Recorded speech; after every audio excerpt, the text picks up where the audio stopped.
Please, if I could ask you to keep your microphones on mute during the webinar to avoid any feedback issues or background noise, that would be greatly appreciated. We do want to hear from you. There will be time for questions at the end, but if you want to use the chat function to get any questions lined up, that would be great. I'll be keeping an eye on that. And without any further ado, I would like to welcome our presenters today, Jamie and Esther. Thanks very much, Tom, and good morning, good afternoon to everyone. Thanks for joining us today as we take you on a deeper dive on electronic monitoring and why it can be beneficial not only to the tuna populations out there, but to GTA partners, tuna declaration signatories, and all of those who are interested in sustainable tuna fisheries. So like Tom said, my name is Jamie Gibbon, and I'm joined by Esther Wozniak. And we are both part of Pew's International Fisheries team. So without further ado, we will get started. So little brief introduction to today's presentation.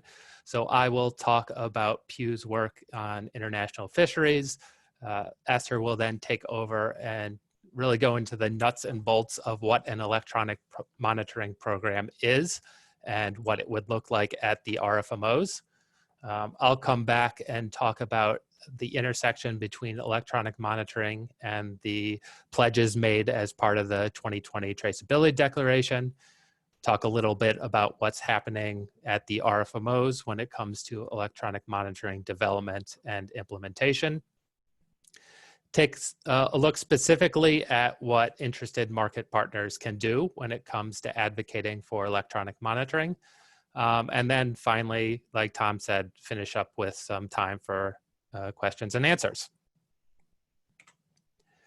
So first off, a little introduction about Pew and our work.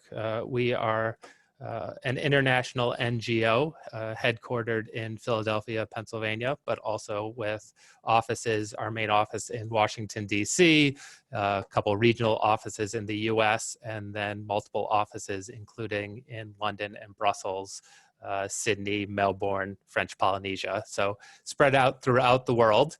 Over about the last decade, our work when it comes to tuna and international fisheries has focused on RFMOs and putting in place sustainable policies that lead to the ending or preventing of overfishing, the reduction in bycatch and mitigating impacts on endangered and threatened species, and then also reducing the opportunities for IUU fishing in those high seas international fisheries. So up until about a year and a half ago, we operated as 3 distinct teams. There was a tuna team, a shark team, and an ending illegal fishing team. In March of 2019, we came together as one larger international fisheries team. And that allows us, which we now number about 45 staff members spread out throughout the world, we really can now focus on the complete international fisheries supply chain, from the beginning where the boat leaves the flag state port to where fishing occurs out in RFMO waters, transshipment can occur, all the way into where the fishing vessel lands at the port state and unloads the fish to then head to market. So Esther and I are on a team that focuses primarily on this second circle, fishing within the RFMOs. We are looking at how we can increase observer coverage on board fishing vessels through both increasing the amount of human observers on board and also implementation of electronic monitoring programs. So I know you heard a bit about EM if you were on the webinar last week that talked about observer coverage, but I will just hand it over to Esther to really go through all the details of what an effective, comprehensive electronic monitoring program would look like if implemented at an RFMO. Perfect. Thank you, Jamie. So yes, today we will be talking about the modernization of how fishing activities are being observed through the use of electronic monitoring. We all know the ocean covers over 70% of our planet's surface, and since fishery managers can't be everywhere at once, Right now, we rely on human observers on board fishing fleets to provide unbiased data. And while current monitoring efforts are helpful, the problem is there just isn't enough. We simply can't put as many people on boats, and fisheries need more comprehensive oversight. Without it, we'll continue to face compliance issues and we'll miss out on an ocean of information about our fisheries. Fortunately, new technologies and information sharing can overcome these challenges. Electronic monitoring can increase observation of fishing activities, creating more transparency. By adding EM cameras, sensors, and computers to vessels, regional fisheries management organizations, or RFMOs, can collect more data and boost its accuracy. So what is the status of current at-sea monitoring? Right now, the two most common fishing vessels are purseинers, where most tuna RFMOs require 100% human observer coverage, and longliners, where only 5% observer coverage is required. So why this big disparity? Well, some of the pushback from longline vessels includes space. Longline vessels tend to be smaller than purseинers and would prefer that space be used up by a crew member, someone that's helping toward their bottom line. And the other is cost. There have been some back and forth about profit margins when in fact longline fisheries are a high value, low volume industry and should be able to foot the bill for exploiting a public resource. And finally, the ability to find trained observers. You will remember from last week's presentation by Ross that there is a high turnover of human observers. This is due to many factors, including the difficult work environments and safety. Some of you may have heard about the observers dying at sea, including a recent case in the Pacific. But luckily, this is where electronic monitoring can help. There are many benefits to EM, such as tackling the space issue, and in most cases, it has been proven to be cheaper than human observers.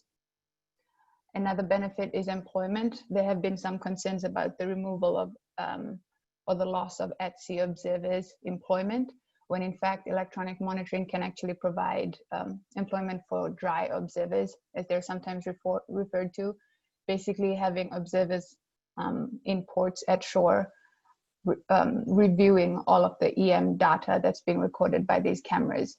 So there's still that employment piece of it.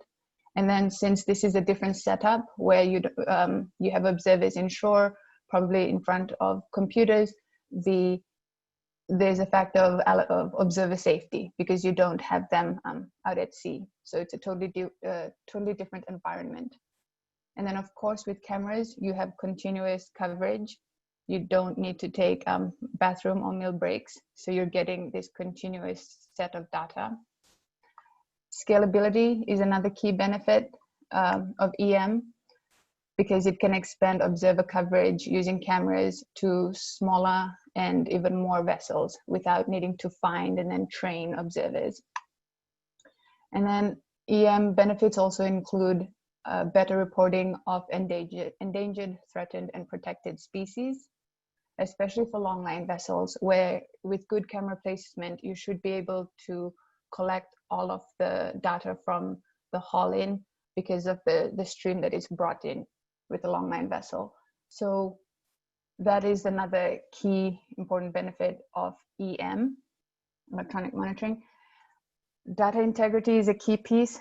Unlike human observers, a camera on board can't be bribed or intimidated. So you can be sure of the integrity of the data that you're collecting. And finally, market access. For example, catch data obtained through the use of EM systems can be used as part of a fishery improvement project and can even factor into Marine Stewardship Council assessments for tuna fisheries. So those are some of the key benefits for electronic monitoring. But like most things, there are also some cons to consider. Additional cost is a key factor, especially for longline vessels, where these would be completely new costs. And there is especially high costs for hardware review and data storage.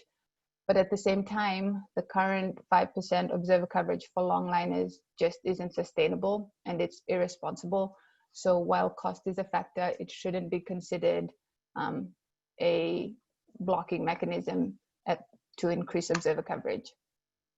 Biological sampling is another obvious setback for electronic monitoring. Cameras on board can't collect, say, otoliths or other biological samples from catch.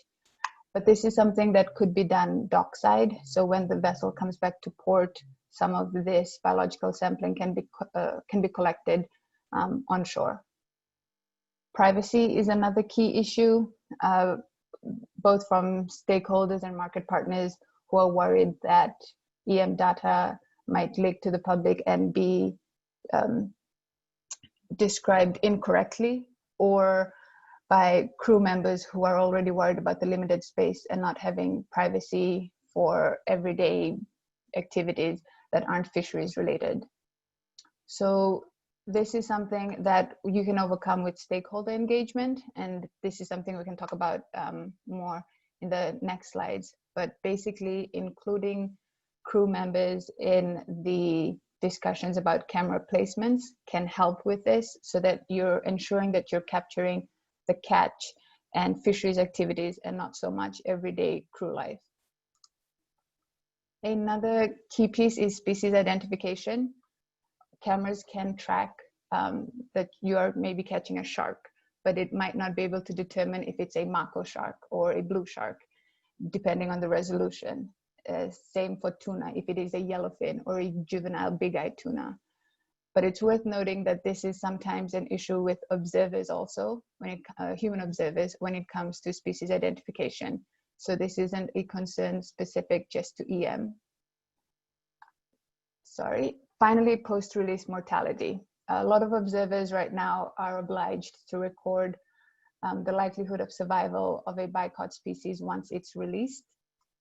And this is mostly done just by looking at how they're swimming as they leave the vessel.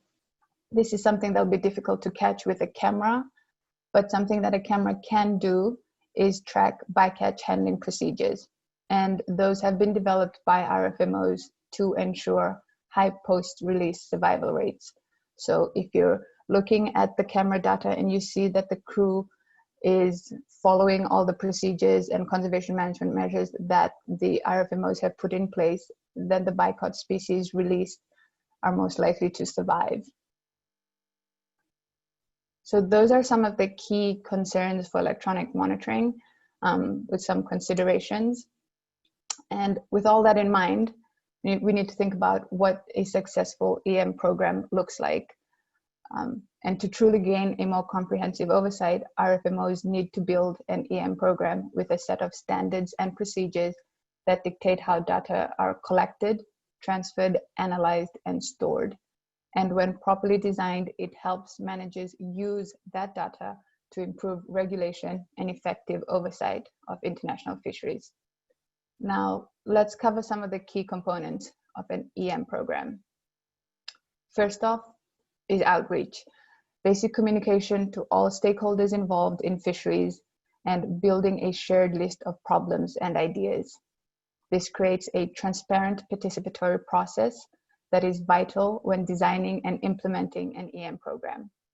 Several studies have actually shown that programs that lack buy-in from stakeholders aren't as successful. Since different groups will have different concerns, it is critical to give each a platform to ask questions, pass along lessons, and jointly develop solutions.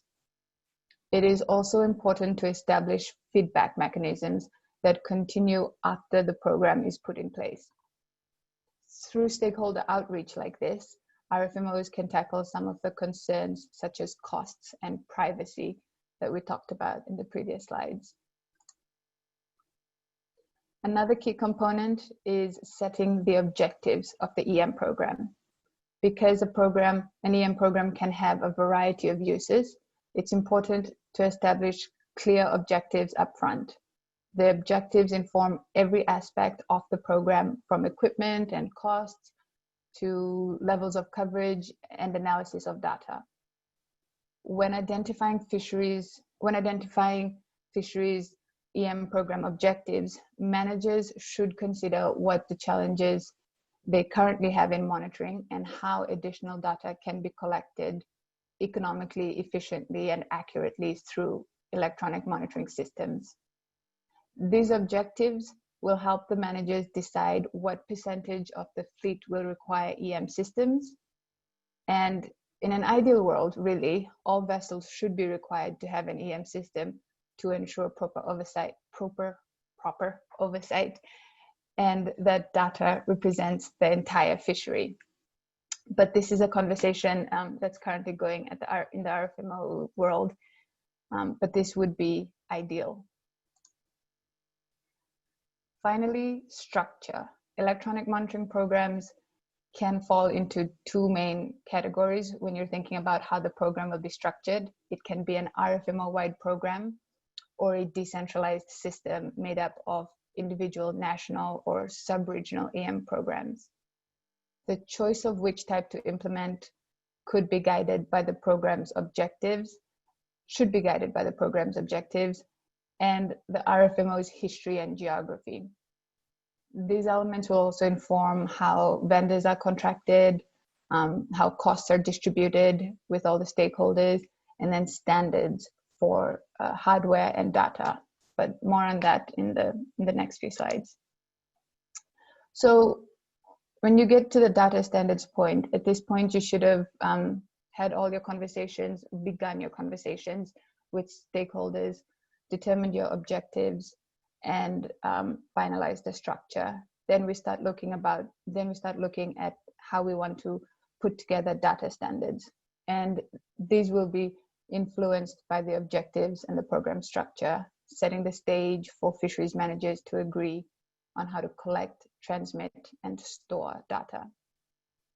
Robust standards will ensure uniformity across member nations and fleets, and these standards set a clear direction for the life cycle of EM footage, giving stakeholders more transparency and successful interoperability. Finally, we will need to talk about reviews when you're looking at an EM program, because the volume of collected data from these cameras can simply be too much to review. Managers must determine what percentage of data is reviewed, how, and by who. And when we're talking about how, we're thinking, how do we randomize this process, and how do we ensure that we're getting a good representative view of the fishery? Extracting data and reviewing video footage is potentially the costliest element of an EM program, but RFMOs must carefully balance the need to meet minimum data standards and include relevant data fields while not overburdening the program with additional costs. An EM program will also need to determine how video is reviewed and stored. So these are sort of the key elements when you're looking at an EM program, from conception, the full design, development, and implementation. And these are just some of the 5 steps that I've gone through that should be considered by fisheries managers as they're developing an EM program. I'm going to give this back to you, Jamie.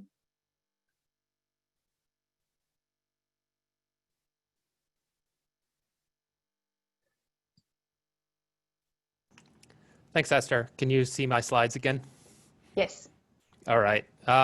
So thank you, Esther, for that really comprehensive overview of what an EM program looks like. And I think the main takeaway from this is that really EM is more than just the cameras that are on board.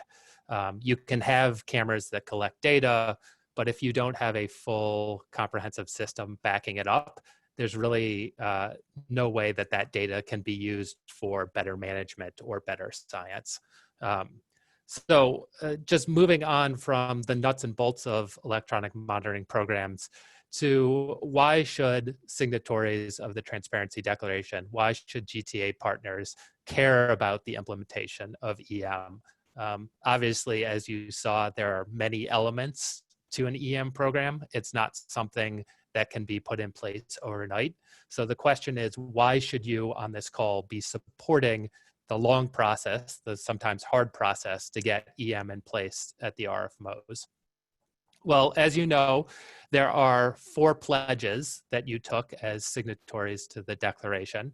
The first is to pledge that all the tuna products in your supply chain will be fully traceable from the vessel, and also fully traceable to what days it was caught. So this is basically why electronic monitoring was designed. It is to provide an independent source of information on where tuna is caught, who caught it, and when it was caught. So basically covers that first pledge completely. The second pledge is to eliminate any form of slavery and ensure suppliers meet social standards.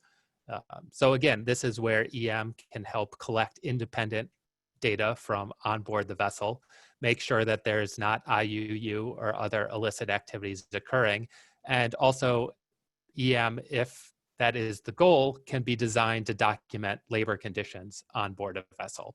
And like Esther said, there are a whole range of privacy concerns that need to be considered, but there are ways to make sure that EM is collecting data on not only what is going on with the fishing on board, but also making sure that the proper labor conditions and prevention of abuse is also occurring.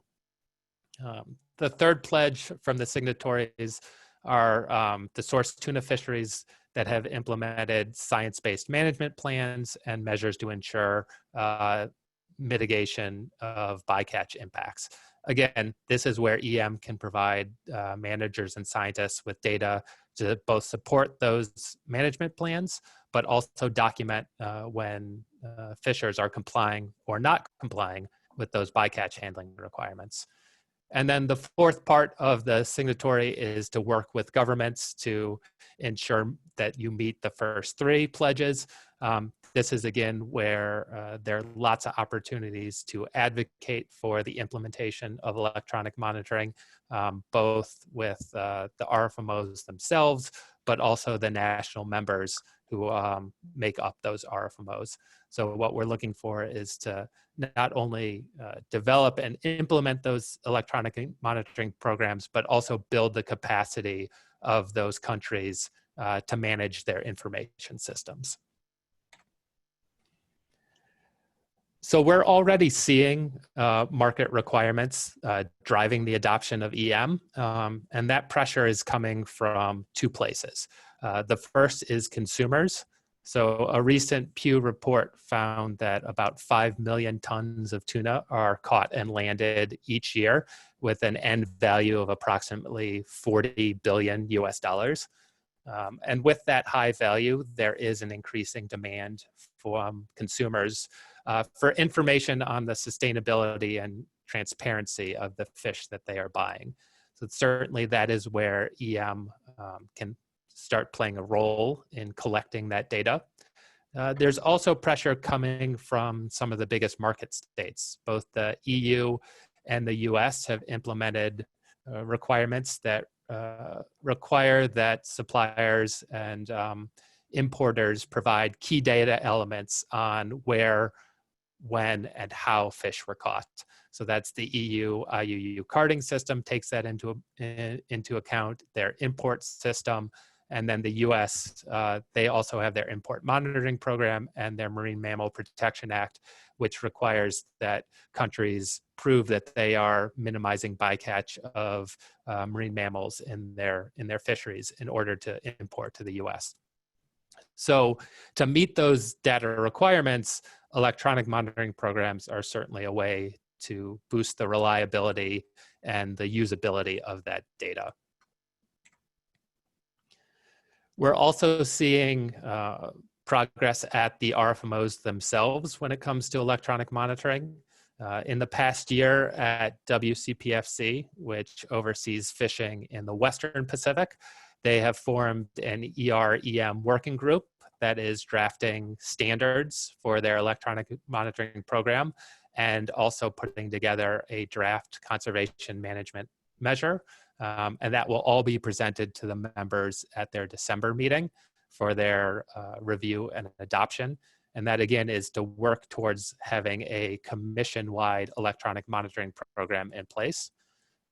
Similar things are happening at ICAT, which is the RFMO that manages tuna fishing in the Atlantic. Their scientific committee is drafting EM standards that we expect to see ready for review by 2021. And just last year, the commission passed a requirement that all tropical tuna longliners will have to double their observer coverage from 5% to 10% by 2022. And as you heard from Esther, because it is hard for countries to increase their human observer coverage past that 5%, we expect a lot of this requirement to have to be met by electronic monitoring. So we see that as a really big opportunity to push ICAT to accelerate their process. Finally, at IATTC, which oversees fishing in the Eastern Pacific, their scientific staff is drafting their own EM standards, which will be presented to the members in November at their annual meeting. So as you can see, there's a lot of momentum building at some of the big tuna RFMOs. And as you know, the tuna industry and the tuna market chain is not immune to the effects of COVID-19. The biggest thing that we've seen is that because of health concerns and concerns about spreading the disease and the lack of ability to travel, almost every RFMO has suspended the requirement to have a human observer on board these fishing vessels. So the fishing vessels are still out there fishing, but there is now no source of independent data on those activities, which is obviously a really big black hole for oversight of these fisheries over the next several months. But that does provide an opportunity for us and for those who are pushing the benefits of EM. Pew put together an NGO letter that was supported by 18 other groups, including the GTA. And that was sent to the heads of the 4 tuna RFMOs and circulated to their members, which basically called for, in light of these suspensions of human observers, it called for the expansion of electronic monitoring and the acceleration of the development of electronic monitoring programs. We've also seen these proposals from other NGOs such as SFP, the Sustainable Fisheries Partnership, and these calls have been echoed by big market players such as the European Union, who sent an official letter to the IOTC, and others like the US, who we've heard will be pushing electronic monitoring to be a priority on the agenda for the next several meetings of these RFMOs. And then, of course, GTA has their own observer position that calls for 100% observer coverage on industrial fisheries, as well as the implementation of electronic monitoring. And GTA and the Tuna the TUPA, have joined together to call for similar measures, high observer coverage and implementation of EM. So there is a lot of momentum building around electronic monitoring. I think while obviously the pandemic has affected everyone negatively, it is also a way to highlight the advantages of EM and to show why we can't continue to rely on human observers as our only source of independent data. So folks on the call who are either GTA partners or signatories or both, the question is, what can you do directly to support the implementation of electronic monitoring? Well, the first is to include the use of EM as part of any future sourcing policies, and then also support the implementation of EM programs or trials by the suppliers, the folks that you're getting your fish from. You can also advocate for RFMOs to adopt EM programs that also include pathways to increase observer coverage to that 100% full coverage that is best practice. And there are several ways to do that. One is to participate directly in the national RFMO advisory bodies. So both the United States and the European Union have formal advisory councils that take input from relevant stakeholders, such as those who sell tuna or those who supply tuna. And then there are also ways to influence and advocate to those governments who may not have the formal processes, but for those who your businesses already have those connections. There are also ways to partner with key region-specific suppliers to demonstrate how EM can help drive market behavior in places where there isn't such a high demand currently for sustainable or transparent tuna. And then there you can continue to support NGO collaborations by amplifying the messages that are coming out. That includes by signing on to market statements, RFMO letters, attending workshops, or side events. And then finally, you can include calls for development of EM and increases in observer coverage and any future public commitments you make. And then that will help you continue to both deliver on your GTA partner commitments and to the pledges that you made as a signatory to the Tuna Declaration. So we want to help you out and make it as easy as possible for you to go out and advocate for EM. So over the next couple of months, we will be developing and releasing several products. The first is an EM toolkit that will go through in detail all of the elements that Esther outlined. And that will include a specific market-focused fact sheet that will go through some of the benefits to EM implementation to market partners. We'll also have a short 3-minute EM animation that can be posted on social media or taken to in-person events when those are able to resume. And we'll also have engagement materials when the market partners are looking to outreach to the RFMOs, including policy template letters and talking points if you want to do either online advocacy or side events. So really, our goal is to work with you to ensure that all those interested market partners are both well informed about electronic monitoring, but also well equipped to promote it, not only at the RFMO level, but also at the national level and throughout their supply chains. So we see the benefits of electronic monitoring. We see it as the future of data collection and traceability and transparency in the international fisheries supply chain. And we want to help you as you promote it, not only with your partners, but in the key governments where you're located. So that's it for me. I'm happy to take any questions. Great. Well, thank you very much, Esther and Jamie. Excellent presentation. Really, really informative. And I think setting out what are the asks of people is really helpful. So very happy to open it up to questions. I've already had 2 questions on the group chat. You'll be pleased to hear. If you do want to ask any questions, feel free to shout them out or use the chat function, whatever's best for you. So first question, should we go for 100% electronic monitoring to avoid any observer safety issues? So that's a really good question. And there are a couple different reasons why you would want 100% observer coverage. And just to start out in the beginning, there's a difference between observer coverage and observer coverage or data review. So observer coverage talks about how many of the vessels out on the water have these camera systems in place. Review talks about, of all that data that is collected, how much should be analyzed back on shore.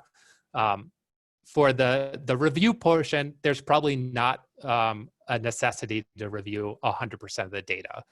Based on scientific studies, you can review a portion of that and then apply it to the full trip and get a pretty good estimate of what's going on. That's talking about science. If you want to talk about compliance, there are some good reasons why you would want 100% review of the footage. So based on, like Esther said, based on the objectives of your program, you're going to design your system and your review rates based on that. Now, going back to the coverage portion, there are several reasons why 100% coverage is important. When you're looking at the science side, you want to make sure that any data that you review is representation of the full fishery, and it's unbiased and it's random. And you can do that if every fishing vessel has 100% coverage, if every vessel has a camera on board. You also want to look at making sure that there's not an observer effect. And an observer effect happens when fishing behavior changes when there's an observer on board versus when there's not an observer on board. And there have been several good studies, especially coming out of Australia, that shows that fishermen and fishers are much more likely to report interactions with bycatch species when there's an observer on board than when there's not. So having 100% observer coverage through electronic monitoring will ensure that every fisher, every vessel is on a level playing field. They know that all their activities are being monitored, and they know that they can't get away with basically hiding from the camera on board. The question about observer safety and whether there should be human observers on board is a tricky one.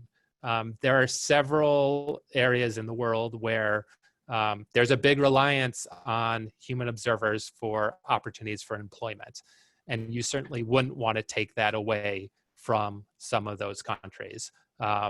There are ways to transition some of those observers from on board to, like Esther said, to those dry observers who work on shore. But there will always need to be there's always going to be a need for some human observers, whether it is to do scientific sampling, whether it is to check those things that cameras currently can't see, or to record other data that just currently isn't being able to be collected by EM. So while there are, I think, justifiably concerns about human observers and their safety, at this point, there will still need to be some humans on board some of these fishing vessels. Great, thank you very much. Other question, do you have or can you recommend any guidance on what the minimum specs are for a credible EM system? Sure, Esther, do you want to talk a little bit about how that's going to be defined based on your objectives? Yeah, so this sort of goes back to what Jamie had talked about. If you're looking at compliance, then obviously having 100% observer coverage helps, and that does level the playing field and also talks to distribution of costs also. So it is more of a fair system across the board. But if you're looking at your objectives and you're more focused, instead of compliance, maybe you're more focused on collecting information about endangered, threatened, protected species, there are some studies that say you need about 20% human observer coverage. And then for even to get information about even rarer species, you need even more than that. So having a combination of about 20% human observer coverage and then the other 80 being electronic monitoring would help if your objectives are to get compliance coverage and to also get information on bycaught species. But this all comes down to what's really feasible with the fisheries as they're having those stakeholder discussions and looking at the overall objective of the fishery, looking at the information they currently have and what are those gaps that they're hoping EM can fill. And then having those realistic discussions about what's feasible, what's efficient, and in an ideal world, you would eventually be able to scale up from the current 5% for longliners to 20% and then move towards that 100% observer coverage as much as possible. And also when you're looking specifically at technical standards, the same choices come into play. So if your objective is to just get a sort of general overview of how many tuna are caught, you would have one set of technical standards. If your objective is to ensure that you can make a determination of and differentiate between the different tuna species down to your 95% confidence interval, then your technical standards are obviously going to be higher. And it's going to be different based on whether you're catching tuna with a purse seine. So you need to see and determine catch in a whole per seine worth of fish at once, or if you're monitoring a longline fishing vessel where fish is coming on one at a time in a predictable place each time. So it really, it's a long way of saying it depends, but really based on the objectives of your program, that's going to set out your minimum standards for the technology on board the vessel. Yeah, and just to add to that, 100% coverage of EM even doesn't always mean 100% review. Just having the cameras on board can help improve the logbook reporting, and then you can randomize a process so that you're reviewing a certain percentage. I know some sub-regional organizations have looked at maybe 20% of that data will be reviewed. So it all comes back to your objectives and those discussions about what's feasible and what gap you're trying to fill. Great, thank you. I've actually had a follow-up to that question, saying that's good, all detailed stuff. But is there a sort of a guide that shows you how many cameras, where they should be placed, and who accesses the information and when? Yeah, so that's part of the process that the RFMOs are going through right now. Is developing those standards that will include those technical standards that include things like camera placement and resolution and camera sort of field of view. And some RFMOs are doing it differently than others. Some are saying, we are going to give you the specific specifications and you will have to follow them. Everyone's going to have to follow the same specifications. Others are saying that each member government can set up their own program as long as they meet some minimum standards. So, so basically it again comes down to what type of information you're collecting, what type of vessel you're collecting it on, and what type of fishing that you're doing. Great. And so there's no, would you agree that there's very little need for, say, a member of the supply chain to come up with their own standards at this point? At this point, if we're looking at international fisheries and we're looking at tuna fisheries specifically, all the RFMOs are on the process of developing their own standards, which will then be implemented by those member countries. So unless the supply chain is coming up and trialing their own programs right now, I would expect in the future those standards will already be in place from the top down. Brilliant. Do you have any case studies or reports on the use of EM in tuna fisheries that have proved successful that you're able to share with attendees? Do you want to talk about our lit review and case studies, Esther? Yeah, so we did sort of a complete review of all the literature that was out there that captured a lot of the trials, the EM trials that have happened so far, and sort of the reports on how they were implemented and the progress and the success. So that's something we can share. It gives you a good overview of some of the content that's out there and some of the trials and reports that have happened. We also have a brief that just that gives you an overview of an EM program and some of the basics. And then everything that we talked about today, including the 5 key elements of an RFMO EM roadmap, sort of is coming out in a toolkit. Jamie had talked about how we have that as an upcoming material that Pew will be producing. And so that's sort of like a broader view, but we also worked with CEA on a report that looks at how to implement electronic monitoring for large-scale fisheries, and that captures some of the examples that should be followed that have had a good success rate. Great stuff. So please, if you're able to send them to me, I can circulate them to the participants if that's possible. Will do. Yeah. Thank you. We'll be happy to share that lit review and the CA report now, and then we'll obviously keep you updated as those other materials are released. Great, thank you. And I've got a question for you here. It could be, if you know this, I'm very impressed. What percentage, roughly, of Purseina's longline, pole and line vessels have operating EM systems currently? Esther, do you want to hazard a guess? So no, but I can tell you that it's being trialed at a lot of the RFMOs, IATTC, for example. They're in the process of wrapping up a trial for personas.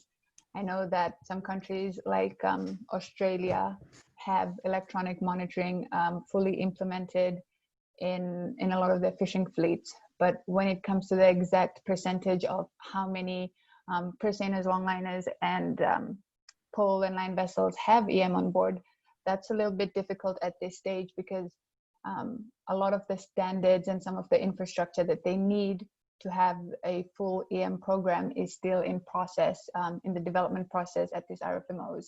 So that's one of the hurdles. We believe that once they've figured out the objectives, had their stakeholder outreach, and figured out what structure and EM standards they can put in place, that'll help with the rollout of electronic monitoring to a larger scale, and we can have actual numbers that we can talk about.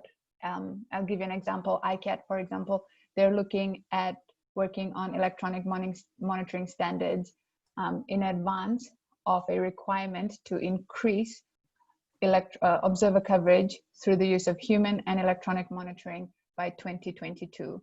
So that's sort of an example of how EM standards will help increase observer coverage to a percentage like that. But right now we don't have clear numbers since a lot of these are still in trial phases, except for places like Australia where it's fully implemented. Thank you. Betsy had a follow-up to that one saying, is it premature at the moment to include a requirement for EM in sourcing policies? Or do you suggest that we should have one with a future date, for example, 2025? I think right now there have been enough trials of the technology themselves to show that it would be a viable and working and doable requirement to require it in your supply chain. And just because the RFMOs don't have a system set up to utilize EM data at this point doesn't mean that individual supply chains can't use the data collected by EM as part of either their internal or some of their external requirements. So I think if you're looking from it from a technology side, there's nothing stopping you from requiring the use of EM and sharing of the data that comes from EM systems. What we're focusing on from the RFMO side is ensuring that these programs are in place in the next couple of years so that all the data that is collected from the RFMO vessels can be used as part of that regional scientific and management process. But I think certainly there are opportunities to promote the use of EM in your individual supply chains at this point. Great, thank you. We've got just shifting gears a little bit over a slightly different direction here. Can you point the participants in the direction of any examples of how EM could help identify human rights risks and secure good outcomes for workers who have been identified as at risk? Yeah, looking at labor conditions and looking at fishing activities are slightly different ideas when it comes to electronic monitoring. Obviously, when you're talking about fishing activities, you're focused primarily on when the fish are coming on board and where they're being processed and stored. When you're talking about labor conditions and ensuring that human rights are being respected, you have to have different coverage, because obviously things can happen on any part of the boat. So I would actually point towards organizations like Fishwise and SFP, who have done a lot of work when it comes to looking at labor conditions and protecting workers on board fishing vessels. And I know that they are starting to look at electronic monitoring as a way to monitor the labor side of what goes on board a fishing vessel. Thank you. Does anyone have any other questions? We've run out of the questions on the group chat. If you have one, please feel free to shout them out or type them in, whatever you prefer.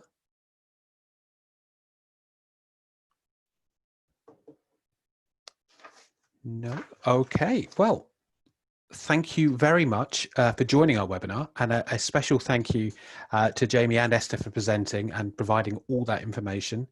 If you do have any feedback or any questions that come to you later, please feel free to send them to me. If there's anything you prefer to ask offline, again, just drop me a line and I'll happily pass them over.